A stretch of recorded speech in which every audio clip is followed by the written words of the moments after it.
মাছের মুড়ো দিয়ে বরণ করলেন রুবেল শ্বেতাকে। শুরু হয়ে গেল রুবেল আর শ্বেতার আইবুড়ো ভাত খাওয়ার পর্ব। টলিপাড়ার জনপ্রিয় ফ্যাশন স্টাইলিশ রুদ্র সাহা রুবেল আর শ্বেতাকে আইবুড়ো ভাত খাওয়ালেন। দুজনে একসঙ্গেই বসলেন আইবুড়ো ভাত খেতে। নিজের হাতে সোলার মুকুট পরিয়ে দিলেন রুবেল শ্বেতাকে রুদ্র।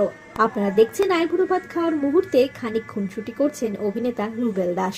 রকমারি খাওয়ার আইটেমের আয়োজন করেছিলেন শ্বেতা রুবেলের জন্য রুদ্র। সেখানে কি ছিল না, খাওয়ার মেনুতে ছিল ভাত, পোলাও থেকে শুরু করে রকমারি মাছ, মাংস, মিষ্টি, আরো কত কি। নিজের হাতে রুবেল খাইয়ে দিলেন শ্বেতাকে, শ্বেতাও আবার নিজের হাতে রুবেলকে খাইয়ে দিলেন। খাওয়া দাওয়া পর্ব মিটতেই কেক কাটতে দেখা গেল হবু বর বউকে। একে অপরকে কেকও খাইয়ে দিলেন রুবেল আর শ্বেতা। রুদ্র সাহাকেও দেখা গেল কেক খাইয়ে দিতে হবু বর বউকে। বন্ধুরা, আপনারা দেখছেন রুবেল শ্বেতার আইবুড়ো ভাত খাওয়ার একটি মিষ্টি মুহূর্ত, যা আয়োজন করেছিলেন টলিপাড়ার জনপ্রিয় ফ্যাশন স্টাইলিশ রুদ্র সাহা।